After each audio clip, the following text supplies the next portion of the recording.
नमस्कार दोस्तों, मैं उत्तम जाखड़ आपके अपने YouTube चैनल में आपका स्वागत करता हूं। उम्मीद करता हूं सारे अच्छे होंगे, स्वस्थ होंगे, YouTube फैमिली सारी अच्छी होगी। आज आपको मर्चेंट नेवी के रिगार्डिंग बताऊंगा कि आपको जब मर्चेंट नेवी में आप होते हैं, सबसे पहले तो आपको बताऊंगा कोई भी चीज़ होती है उसको रुपए की ज़रूरत होती है। फॉर एग्जांपल जैसे घर चलाने के लिए अमाउंट की ज़रूरत होती है, रुपए की ज़रूरत होती है घर चलाने के लिए, फैमिली चलाने के लिए, वैसे ही गवर्नमेंट को, इंडियन गवर्नमेंट को पेमेंट रुपये चाहिए होते हैं। वो आते हैं टैक्स से, जो इनकम टैक्स होता है उसके थ्रू आते हैं।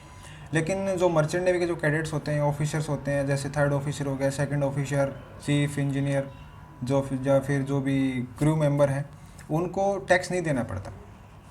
जी हाँ, बिल्कुल आपने सही सुना, उनको टैक्स नहीं देना पड़ता। तो वो टैक्स क्यों नहीं देना पड़ता और कई केसेस में उनको टैक्स देना भी पड़ता है, तो उसके लिए कंडीशन है। आप पूरा वीडियो अंत तक देखिएगा, आपके जो जितने भी डाउट हैं इसके रिगार्डिंग पूरे क्लियर हो जाएंगे। आप वीडियो को अंत तक देखिएगा। तो क्वेश्चन ये, effect of income tax on merchant navy, क्या इफेक्ट होता है आपको शुरू से बताता हूँ। 1 अप्रैल से लेके 31 मार्च तक एक फाइनेंशियल ईयर होता है। उस ईयर के अंदर आपको 184 प्लस डेज आपको जो है सेलिंग करनी होती है। आउट ऑफ इंडिया आपको रहना पड़ता है। और अगर लीप ईयर है तो 185 डेज या फिर उससे ज़्यादा। ये जो डेज़ है 184 डेज जो नॉर्मल ईयर होता है और 185 डेज जो लीप ईयर होता है, ये काउंट कैसे होता है? ये काउंट आपका जो पासपोर्ट होता है और जो सीडीसी होता है, सीडीसी होता है जैसे आप जो ड्राइविंग करते हैं तो उसमें लाइसेंस होता है, वैसे ही सी फेरर के लिए सेलिंग करने के लिए सीडीसी होता है। एक छोटी सी नोटबुक होती है। उस नोटबुक के अंदर स्टैंप होता है पूरा कि इस डेट को सेलिंग स्टार्ट हुई थी, इस डेट को एंड हुई है।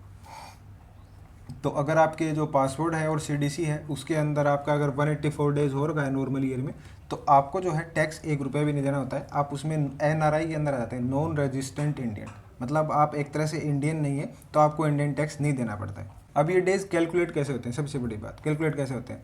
जैसे मैंने आपको बताया ऑलरेडी, फाइनेंशियल ईयर होता है 1 अप्रैल से लेके फिर 31 मार्च तक। तो जैसे अभी अपन जोड़ते हैं 21 और 22 का, तो 21 मार्च का फाइनेंशियल ईयर, अभी 21 और 22 का जो ईयर है उसमें 1 अप्रैल 2021 से लेके 31 मार्च 2022 तक का ईयर काउंट होगा। फॉर एग्जांपल अभी आपने सेल स्टार्ट की है 1 दिसंबर 2021 आपने सेल स्टार्ट की है। अभी मान लो आप करोगे 1 दिसंबर से कर रहे हो और आप जो है वो सेल मई तक करते हो, तो आपका जो है डे काउंट होगा 1 दिसंबर से लेके 31 मार्च तक। फिर जो अगला आपने सेल किया है मई तक, मार्च से लेके, वो अगले फाइनेंशियल ईयर में आपका काउंट होगा।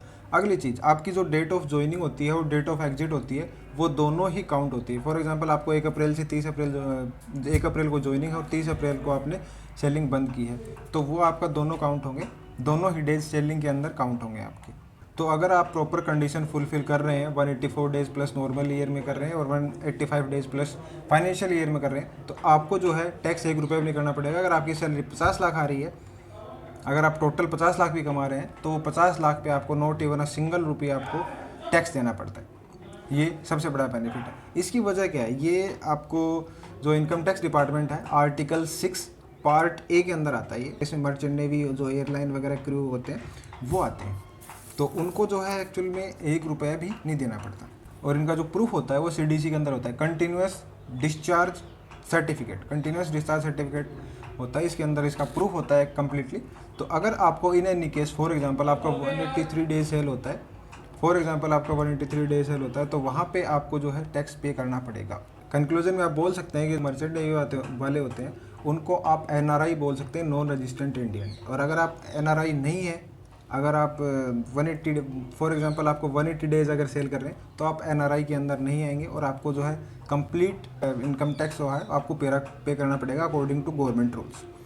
तो थैंक यू दोस्तों, मैंने आज वीडियो बनाया। बाकी आप मर्चेंट नेवी पे देखना, काफ़ी वीडियोज़ आएंगे अभी। आप सब्सक्राइब करके रखिए, चैनल लाइक करिएगा। थैंक यू दोस्तों, थैंक यू, सब्सक्राइब कर लीजिएगा।